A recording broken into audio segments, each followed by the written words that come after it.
झारखंड के मुख्यमंत्री हेमंत सोरेन की क्या कुर्सी खतरे में है? झारखंड के मुख्यमंत्री हेमंत सोरेन की कुर्सी क्या जा सकती है? अगर हेमंत सोरेन की कुर्सी चली गई तो झारखंड में बड़ा सियासी बदलाव होगा, या फिर हेमंत सोरेन अगर जेल जाते हैं तो जेल जाने से पहले वो अपनी कुर्सी अपनी पत्नी को दे सकते हैं।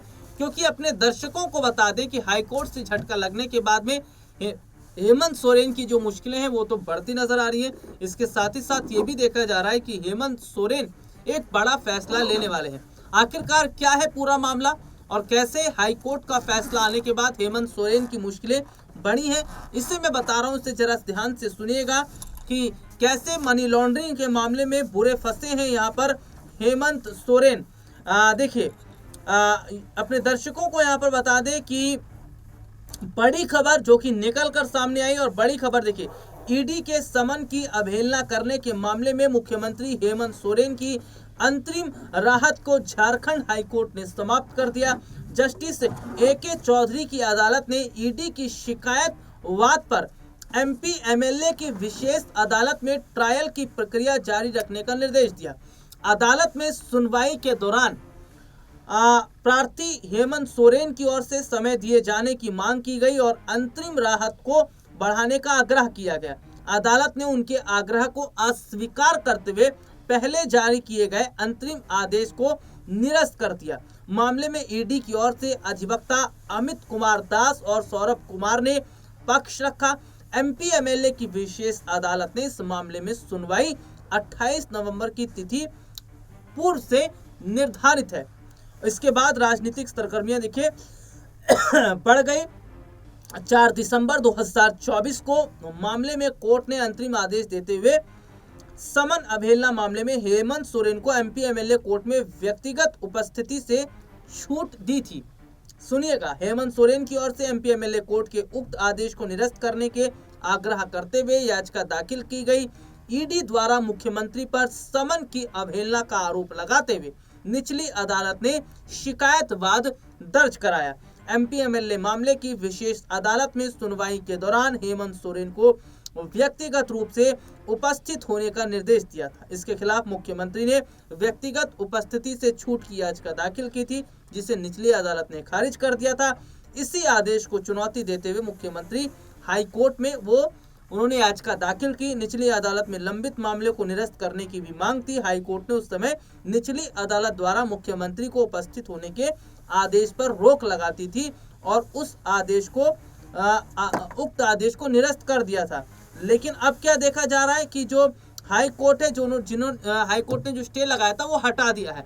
अब यहाँ पर देखा जा रहा है कि जो ईडी की तरफ से बात कही गई थी कि भाई कई समन भेजे गए, लेकिन हेमंत सोरेन पेश नहीं हुए, और जो निचली अदालत का जो फैसला था उसी को चुनौती उन्होंने हाईकोर्ट में दी थी।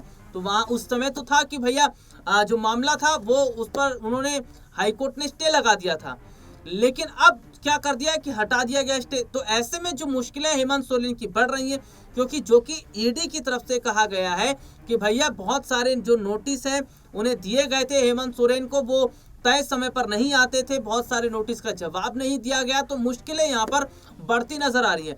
हालांकि झारखंड के अंदर जो सियासत हो रही है, इस सियासत पर भारतीय जनता पार्टी चुटकी ले रही है। खबर ये सामने आ रही कि बीजेपी जो है वो हेमंत सोरेन की कुर्सी को गिराकर वहां अपना जो है अपनी सरकार बनाने की फिराक में है, विधायकों को तोड़ने की कोशिश में नजर आ रही है। झारखंड में JMM जो है वो टूटे ना, विधायक भागे ना, इसके लिए ये देखा जा रहा है कि जो हेमंत सोरेन है वे अपनी पत्नी कल्पना सोरेन को मुख्यमंत्री पद की कमान सौंप सकते हैं। जरा याद कीजिएगा कि जब झारखंड में विधानसभा के चुनाव होने वाले थे, उस चुनाव से पहले कैसे जो हेमंत सोरेन है उन्होंने अपने CM कुर्सी की जो जिम्मेदारी है वो चंपई दा को दी थी, चंपई सोरेन को दी थी। तो काफी ज्यादा तारीफ हेमंत सोरेन की हो रही थी और चंपई सोरेन ने इस जिम्मेदारी को बखूबी तरीके से निभाया। बस बात बिगड़ जाती है, हेमंत सोरेन जब बाहर आते हैं तो हेमंत सोरेन ने जो कुर्सी चंपई को दी थी वो कुर्सी वापस ले लेते हैं। इसीलिए चंपई नाराज हो जाते हैं और चंपई नाराज होकर जेएमएम छोड़ देते हैं और बीजेपी में आ जाते हैं। तो ऐसे में ये कहानी उस वक्त देखने को मिली थी, लेकिन अब देखा जा रहा है कि चंपई तो नहीं है।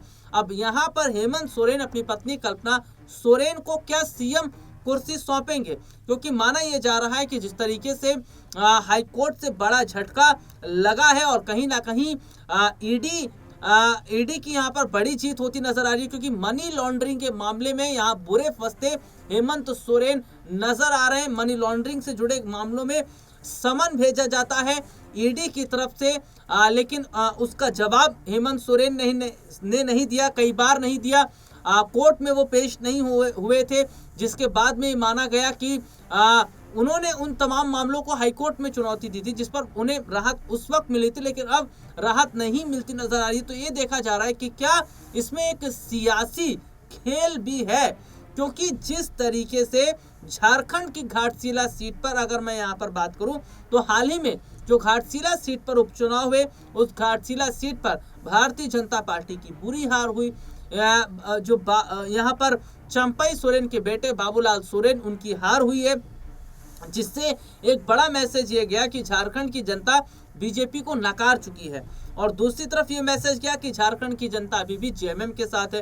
तो राजनीति के कई विशेषज्ञ ये बात कह रहे हैं कि झारखंड में जेएमएम को कमजोर करने की कोशिश की जा रही है, विधायकों को तोड़ने की कोशिश की जा रही है। खबर ये भी है कि विधायकों को ऑफर तक दिए जा रहा है बीजेपी में आने के लिए।